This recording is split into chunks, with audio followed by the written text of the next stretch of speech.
Welcome to Your Voice Dorset Podcast. My name's Luke, and today we're joined by the Bournemouth Pastors. This is Chris and Gary, who work with the Bournemouth Pastors. It was established in 2017. Can you tell us a little bit more about what the Bournemouth Pastors do in the town? We patrol every Saturday night, and we patrol on a Friday night once a month at the end of the month when everybody gets paid. We patrol around and we try and help people in whatever way we can. That might be recovering them if they're being sick from overdoing the drink. It might be that they've collapsed through drugs. It might be that they're lost. It might be that they're upset about something, if they've just split up from their boyfriend, girlfriend, whatever. And we just try and help them and we try and make sure everybody gets home safely. And when did you start? It started in 2017. Can you talk about why you started? So we moved here in 2016 and we were surprised that initiatives like that wasn't actually happening in Bournemouth. So we went about trying to find how we can make it start. So it's a partnership between both the police and the council and the churches. So in street pastors terms, that's called the urban trinity. So we've got sign off by the police, the council and the churches that we will operate in a certain particular way. So it spent a year actually understanding how Bournemouth works and who the movers and shakers were. And that's quite a difficult thing to get in, considering we weren't Bournemouth residents. We were new to the area and we had to start from fresh. And that was the exciting part, is meeting people and getting it going that way. Okay.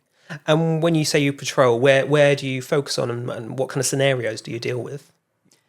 We patrol the town centre, basically, wherever the pubs and clubs are. So that can go from the Triangle down up to Old Christchurch Road, up to Holdenhurst Road and the old fire station, down to the beach, and anywhere in between. We are looking out in doorways, alleyways, corners, to see, because people sometimes, when they get separated from their friends, they go and they're not feeling well, they will hide away somewhere because they don't want people to find them. So we try and meet up with those sort of people, look out for them. We walk slowly. We walk in a patrol of 3 or 4, and we walk slowly. I call it window shopping pace, so that people can actually engage with us. If they're coming towards us and we're rushing off in the other direction, they're not going to get a chance to engage with us. So we try and walk slowly so that they can meet up with us and talk to us. And we are linked to all the pubs and clubs through a Town Watch radio. So we have this two-way radio that we can call on any support we need, or the pubs and clubs can call on us.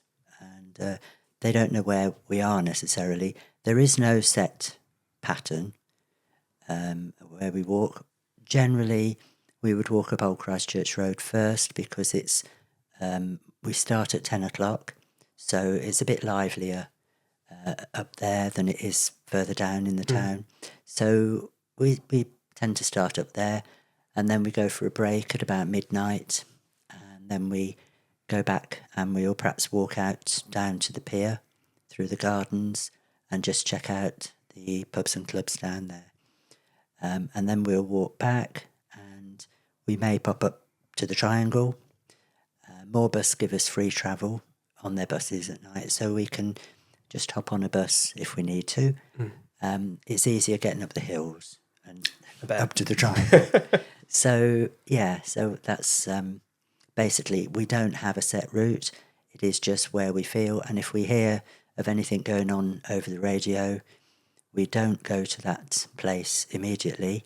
If there's a fight or if anybody's being ejected or they're having a problem, we would go back later and try and talk to the door staff and make sure that they're feeling okay. It's quite a time commitment. Obviously, you're doing every Saturday, or you and your team are doing every Saturday, at least one Friday a month. What drives you to do this? Why did you want to try and help people in Bournemouth? I think mainly it's our faith. we are a Christian-based organisation. We don't preach and we don't give out Bibles when we're out there. We're just dealing with that person in that particular circumstance. So we believe if Jesus was here today, he wouldn't be sat in his church. He'd be out there amongst the people, helping them in whatever way he would help them. And we'd like to try and do the same. Must point out one thing, that all our patrols are mixed. We wouldn't do a single-sex patrol for obvious reasons, because we can be dealing with people in a state of undress, both men and women. It's best to have mixed sex patrols. It's important that we wouldn't run a single patrol with all men or all women. We just wouldn't patrol. Of course. Do you have any memorable stories? You were saying you were just patrolled at Halloween and you saw lots of interesting costumes then, I bet. We didn't really have much to do on Halloween. People weren't particularly drunk. they were probably People drunk, behaving, but they were capable. They were safe.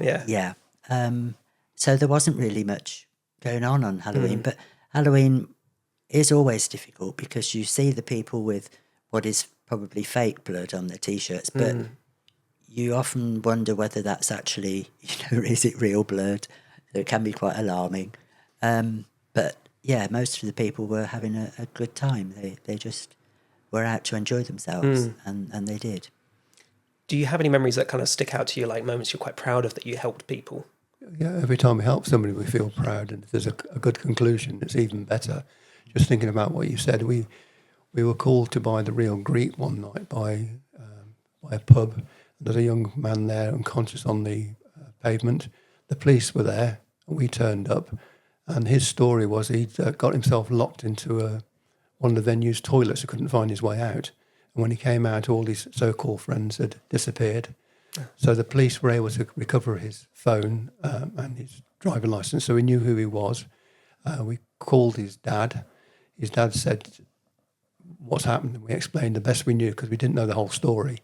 And his dad said, "Can you wait with him?" And we said, "Yeah." And he said, "I'll be an hour and a half."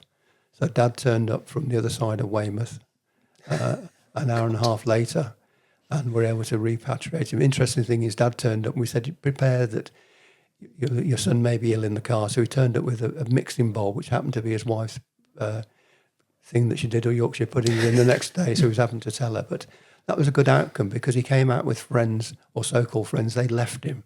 They cleared off back to the hotel. They didn't want to know him, but we were just there to help him in what way we can. And that was a good conclusion. That we often get parents come out in dressing gowns and slippers to collect their children. And that's what it's about. We're there to help them, and we'll always stay until the person turns up. And we always make sure the girl we dealt with in this car flashed, and we said, "Is that your mum's car?" And she said, put her glasses on and said, "Yeah, that's the car." Okay, because we don't want to put anybody in a car.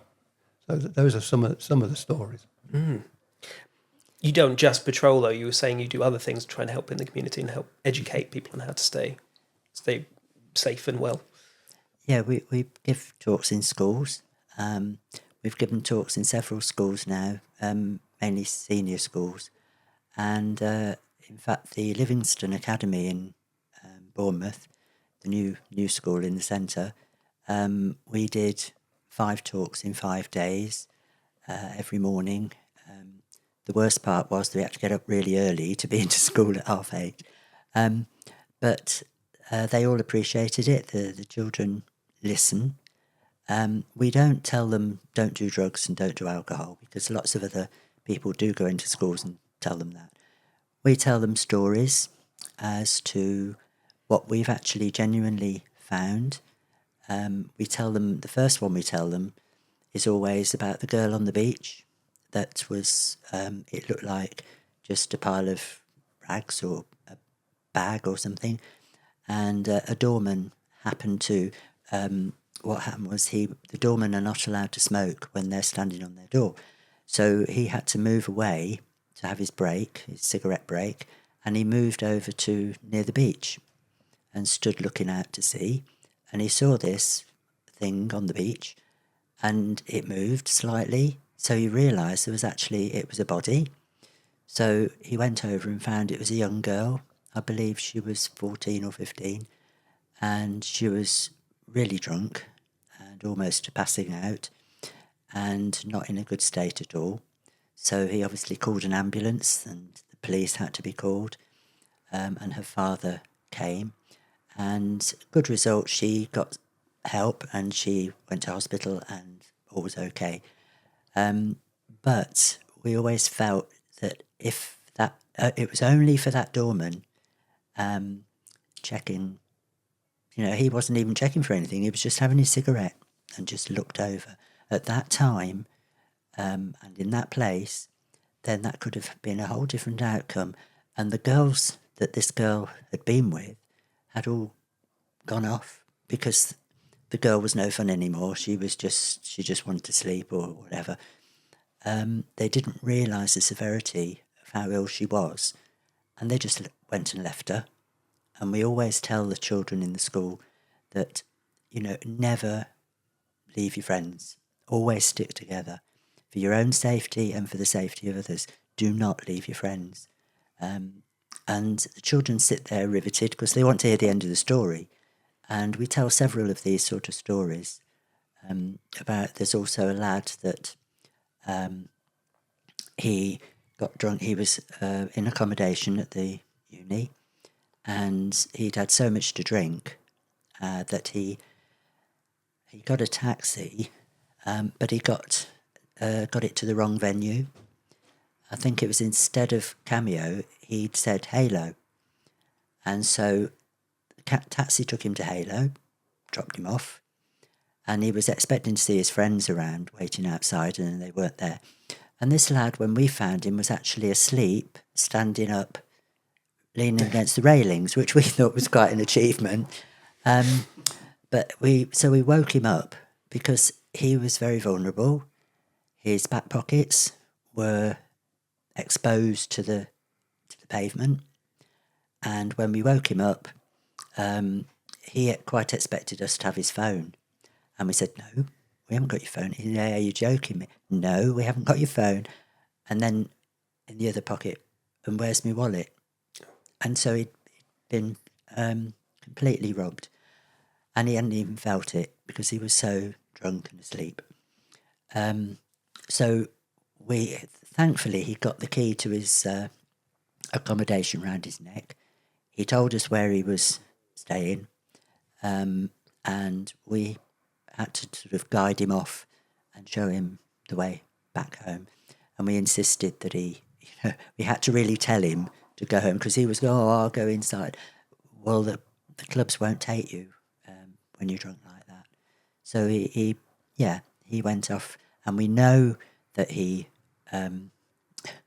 was all right because in the course of meeting with him, we'd had to phone using our own phone, and we phoned numbers he gave us, and one of them he gave us was his mum.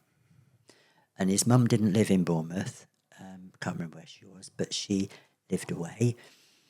And so she was very worried that somebody had phoned, and who was it at that time of night? And so the next day we got a phone call, and it was this lad.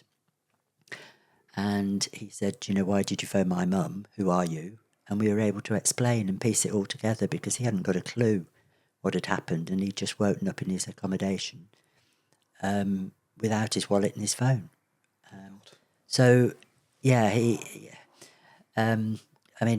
He'd have to start again then. He'd have to get all his credit cards cancelled and he'd have to get a new phone. He'd used his friend's phone to phone us.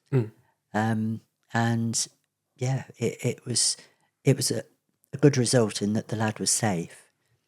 But lads are just as vulnerable as girls.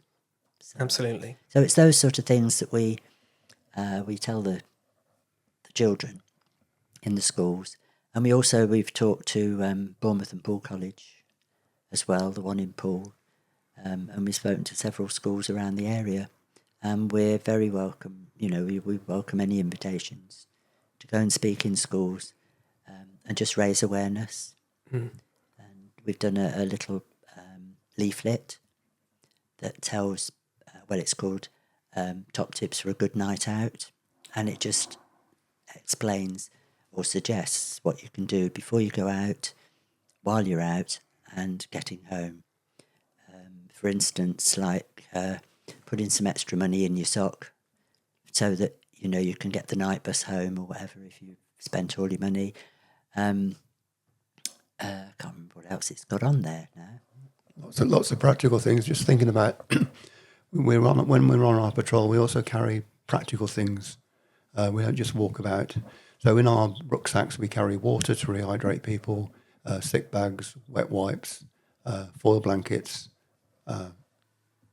portable defibrillator, because at night there's not many defibrillators available at night.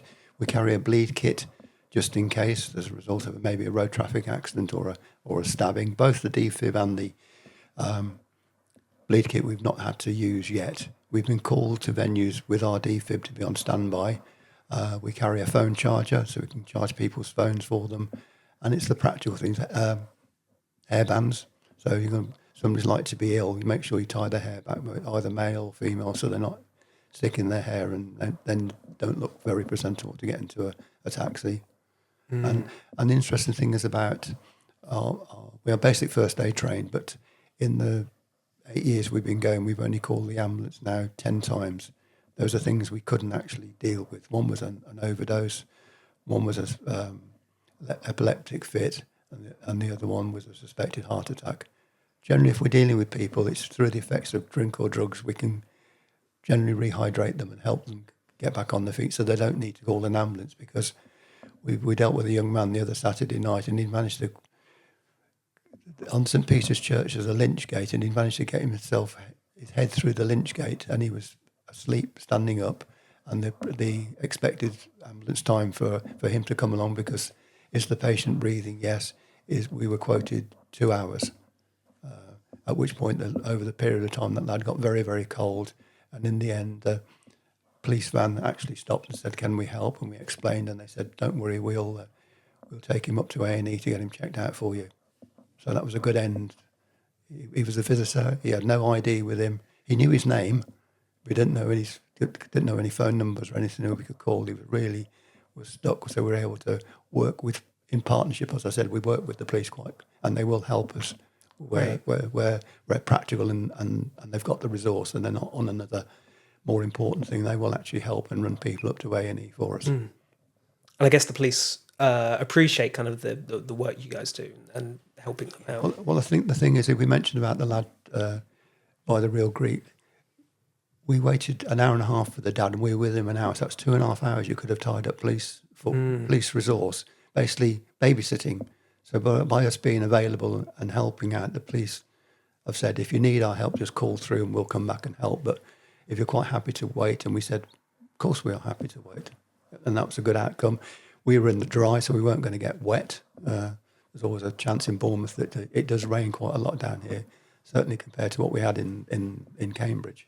So we're prepared for wet weather and stuff like that. We do go out with protective clothing on.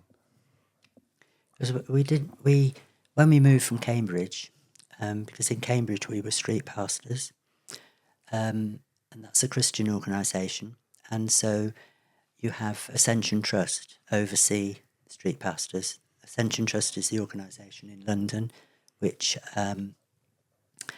oversees street pastors and runs all the admin and stuff for them. And they set street pastors up, got street pastors all over the country, and now they're in many parts of the world. And so street pastors do what we do. So we went, when we came here from Cambridge, having been street pastors in Cambridge, Gary was actually a director of Cambridge Street Pastors for a couple of years. We came here, and as Gary said, we found there was nothing like it on Bournemouth streets at the time. And so we went away to London and got trained to set up a new street pastors in Bournemouth. So when we got back after a couple of weeks, street pastors said they didn't feel that Bournemouth needed street pastors. So we don't know why, but that's up to them. So they weren't going to go ahead with it. So we were pretty devastated, as you can imagine. And but we'd got all the knowledge. And so we linked up with an organisation called Faith Works, because we'd had a donation from AFC Bournemouth for uniforms. They'd given us £800, which was really generous of them. So we needed to put that money somewhere and to have some organisation that was overseeing what we do. So we asked FaithWorks if they would hold our money for us and also help us, because we needed to be insured and we needed to do DBS checks. So FaithWorks, we pay them, we pay FaithWorks an amount, and they look after all that side of it and the governance for us, and making sure we're doing what we should be doing. And we carried on from there. And we had a big meeting of police, council and some of the churches. And that was at Citygate Church. And then everybody agreed that, yes, this would be a really good thing to do. And so we started it from there. And we had a launch in Cameo nightclub. They gave us one of their bars for free. And we had the mayor come along, and we had the inspector of the police came along, and we had it was open to people. They put the red carpet out for us, and we got about half a dozen volunteers. We hoped for more, but we got about half a dozen, and then we took it from there. And we once we got patrolling, because each pastor patrols once a month. They're on a rota, so they do it once a month. Gary and I fill in where there's need for perhaps a female, and we haven't got one, because not everybody can do every week, and they tell us what they can and can't do each month. So we have to work with that. People have holidays or sickness, or they've got other arrangements and things to go to. So we try and fit in with our volunteers, and they are all Christians. And they, as I said, they've got DBS checks.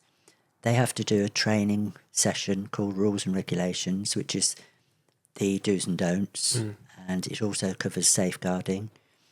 And then once they've done that, they can put on because we wear sky blue high vises and caps, and we have uniform underneath. And they can wear the sky blue high vis, but they don't get their cap until they've done another 3 lots of training, and that can be first aid, drug and alcohol, mental health, police come and talk to us, help me carry. Yeah, it's things on modern day slavery, suicide awareness. Oh, wow, yeah. And some of these courses are very interesting, and we've done one on county lines. We've just done our own session on spiking, and that was quite an interesting course about what people do spike, like chewing gum, and put laxatives in people's drinks and watch the effect. So it's we like to encourage our volunteers to actually go on the training course, because it's interesting to find out what's going out there, and most people will give their training sessions for free. We don't get charged. They appreciate what we're doing. We're volunteers, and it's about equipping our volunteers to feel safe while they're out there. And we've also started doing bystander training run by the Susie Lamplugh Trust, which again is a free thing, sponsored by a well-known ladies' cosmetic company. But again, it's a good training session, and it just equips our people to feel confident when they go out there. Because, as we say in our video, anywhere at night is a strange and daunting place. We want our people to feel safe when they go out there. And the most important thing we've got, or the most precious thing we've got, is our volunteers. Because without them, there's only Chris and I, and we wouldn't run a patrol, as we said. We're always a minimum of 3. And it's about them feeling safe. And that's what it's about. It's incredible to hear the work you're doing. Like, it's clearly making a difference, and it's, like you say, you're fully you're insured. There's safeguarding in place, and you're doing really good work to help people in the area. Speaking of which, some of the work you've done has helped. So Bournemouth has just been awarded the Purple Flag Award. This is an awarded to towns that offer a safe, vibrant, and welcoming nighttime economy, and this is the 15th year that Bournemouth has won it. And you were telling me before that Bournemouth gets assessed every year. What is your role in that assessment in helping the town win that award? Well, we've because we go around the town every week, we see things, and we're on the Purple Flag Committee, so we can raise issues. We can say where there's a dark corner that could be made lighter, and the council can then see to that. We're also, because we go out every week and we are there, we are part of the safety aspect of the town, because Purple Flag covers various elements of nighttime economy, and so safety is obviously a big one. So we are mentioned in that, and so we just link with the committee. We go out on walks around the town with the Purple Flag Committee, and they check on things like signage, things like that. So they can check on any signage that's been damaged or graffitied or whatever, and it's noted. And they can check in various areas that might need a little bit of TLC to tidy it up, or to try and make it look decent. And we are fully involved in all those meetings. Because we're part of the nighttime economy, and the police and the council recognise that. So we're quite pleased that we've got Purple Flag. It's interesting with the assessors, because they're going around with what you've told them you're going to do, and they then have to demonstrate to them you're actually doing it. And they do ask some challenging and interesting questions. They say, we've done this since we've been down here. Every time there's been an assessment, we've been involved, because every time we patrol, we produce a report, and that goes to loads of people, of supporters, of volunteers, and it gives a flavour, a snapshot of the town on that particular night. And we report things as we see it. Like, for instance, the lights in St Peter's Road, they were out for 4 years before they got, and it was a very dark corner moving from the Mary Shelley round to the Cameo nightclub. But they've now been relit, so we will highlight things like that because it's important. We need street lights to be there for people to feel safer. If street lights aren't there, the town looks quite daunting place to walk around. That's why we do highlight things like street lights. The signs that Chris mentioned, some of the signs have been vandalised. We did a full survey on all this they're called wayfarer signs, and we're able to produce photographs and show the council that these signs need repairing, and a lot of them have actually been removed and have been got rid of, because it costs a lot of money to update your maps. So it's easier to think. Most people now navigate around town by using their phones. He says to somebody, if you've got an A to Z, and they'll scratch their head thinking, what do you actually mean? But so it was just making it, vandalised signs don't look great. If they've been removed, people don't really know what was there before, and it does make the place more attractive, and it flows a lot better. I think it's important to say, like, some of the issues you've brought up, like vandalism or drunkenness, or some people getting mugged. These are unfortunate things, but you're not unique to Bournemouth. No. Having done this since 2017, but also before when you were in Cambridge, have you noticed things change? Do you think Bournemouth has gotten less safe over time, or more safe? What kind of things have you noticed? We've noticed there's less, since COVID, there's been less youngsters out. Before COVID, there used to be a lot of youngsters gather in the garden. We used to meet up with the youth workers, that they finished at 11 and we started at 10. So we used to have like a bit of a handover. They used to tell us if anything had happened, and so we could look out if there was any youngsters had gone missing or whatever. We could keep an eye out, and that doesn't happen now, because I believe the youth, we're not sure, but we think the youth workers finish about 9, but we certainly don't see them now.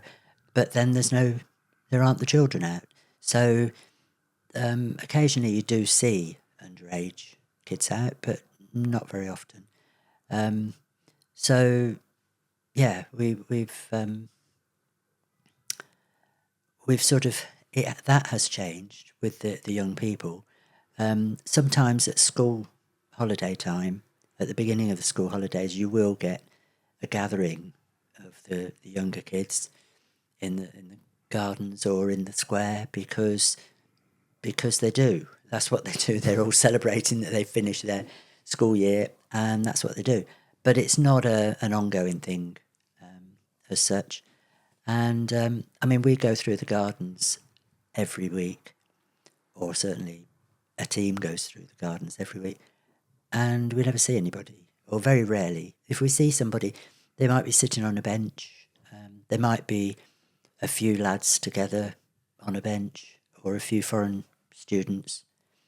Often they sit on the bench at night, and one of the benches, and we just ask them if they're having a good time or whatever, and have a little chat with them, and it's fine. They're not sort of frightening people. And you get couples sitting there, perhaps finishing their night, sitting on a bench, and they're going to go home soon.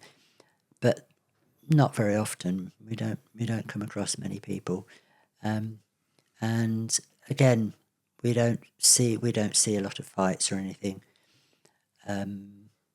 because we have to say that the clubs and pubs in Bournemouth are very responsible.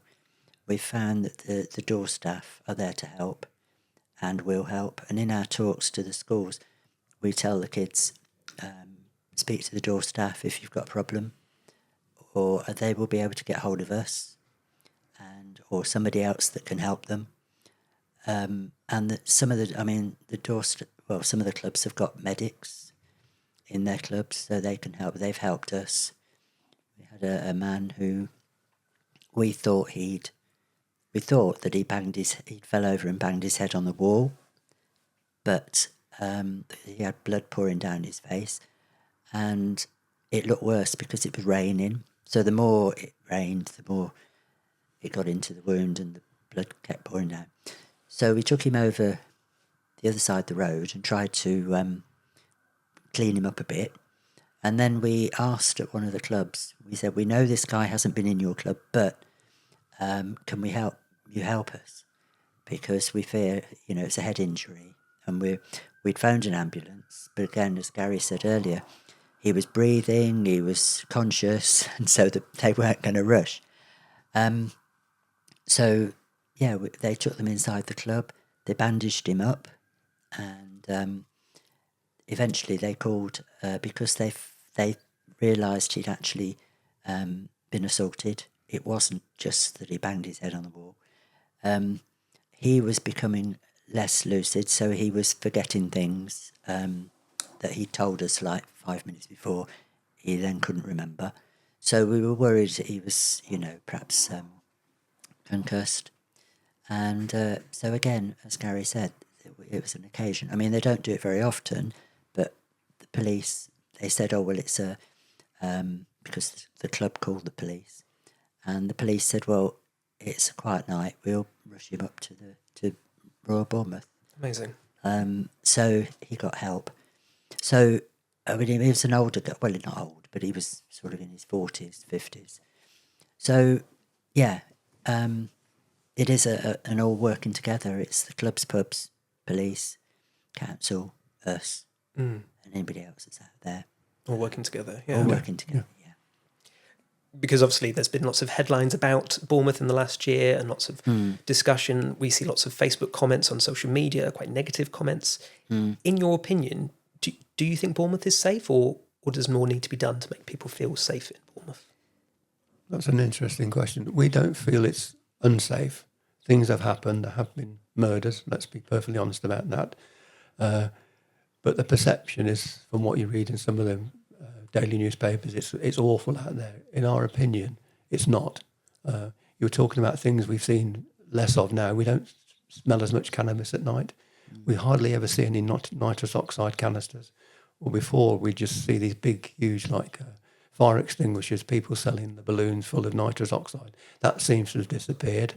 I'm not suggesting it hasn't. It's not still going on, but we don't see it. In the time we've been doing it, we've only ever seen one needle been disposed of, and that was by KFC on the Lansdowne, which is no longer there, so we couldn't actually name the restaurant. So the perception is it's awful, but the reality is that we don't find it so. We listen to the radio, we can hear what's going on. Ours is, which, as Chris said, it's called 501, which is the Town Watch radio. So we've got no access to the airwaves, which is the police radio.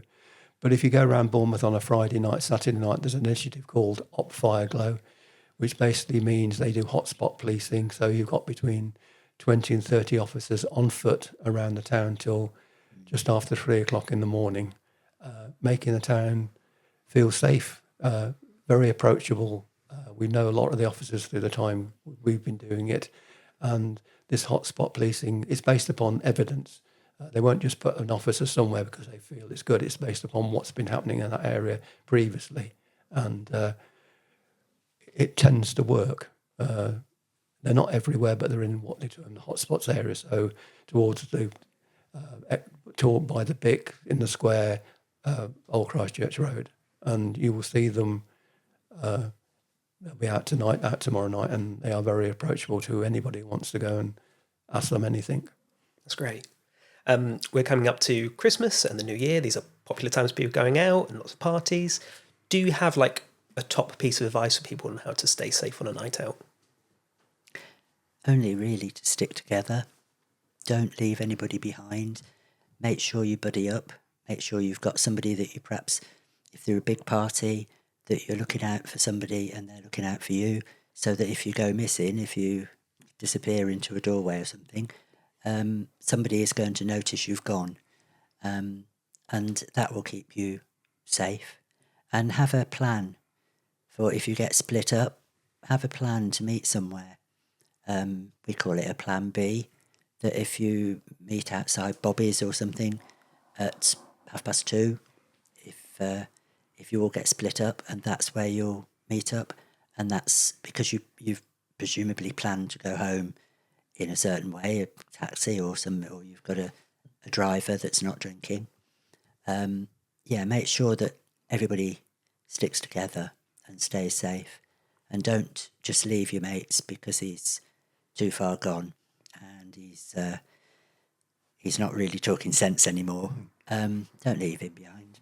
I mean, Get help. Sorry, excuse me. Generally, in our opinion, that ladies are very good at looking after their friends. They will stick together. Guys are very bad at leaving their friends, or they'll say, "I'm going back into the club, or we'll be out at 3 o'clock," and then you've got to say, "You're coming out now." Yeah. And most will actually do so. But and the other thing is, we find a lot of people who come to Bournemouth, they're staying in a hotel and they can't remember where it is. So you have to do a lot of navigating. Why did you go past? Pubs or restaurants tends to be the best place. You wouldn't describe them going past the church, but if you said, so it's trying to guide people back to their accommodation. We have walked people back and got them in. You know, one guy fell out of a doorway one night, tripped over a step. He was a soldier. We walked him back to his hotel. They said he can't come in, and we explained what happened. He was blooded, but not he needed to go to hospital. We explained what happened, and then because they are with us, they accepted it. We're credible people that we will tell the story as we see it. We won't embellish it or any way or lie or anything like that. We'll say this is what happened, this is what we saw, and most people will accept what we said as being, we can believe that. Likewise, we've put people onto more buses with a sick bag, and the drivers have said, if I don't take them home, we will. Oh, wow. So we've got that relationship with people through the years we've been doing it. That's great. If anyone wanted to get involved, whether by donating or even volunteering, how can they get in touch with you?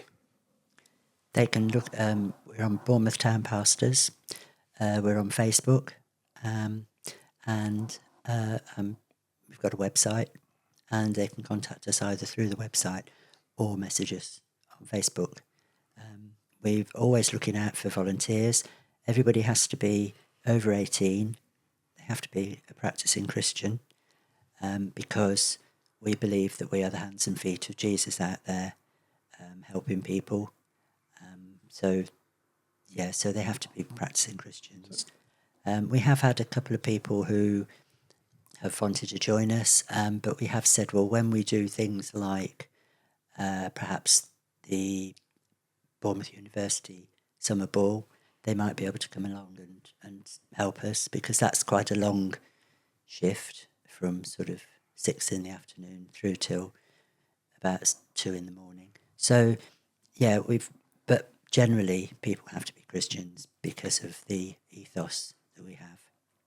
I mean, in regard to the Bournemouth Summer Ball, BU approached us to run they called it a quiet tent.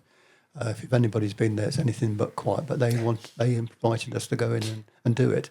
We didn't push ourselves. They asked us would we do it, and apart from COVID, we've done it every year since we've been down here.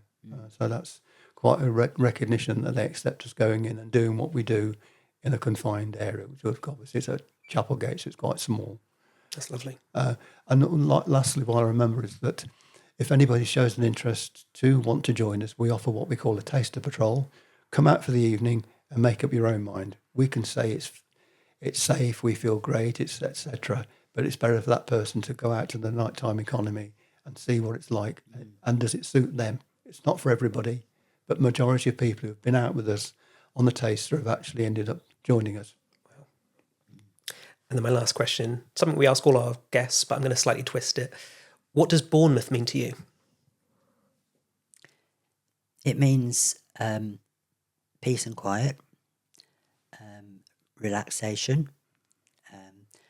We live fairly near the sea, so we can walk along the front. And I think we've obviously come here to retire from Cambridge. However, it hasn't turned out that way because... You sound busier than ever. Yeah, that's probably right. But it's enjoyable, and the people are good and lovely and welcoming. So that's what it means to me. Yeah, I think sometimes you forget that when we lived in Cambridge, our nearest seaside was an hour and a half away. Our nearest seaside now is a 5-minute walk. And the sea is ever changing, and it's just the horizons down here. And Dorset is a nice county to live in. That's amazing. Thank you so much for your time today. That was the Bournemouth Town Pastors. Thank you very much for listening.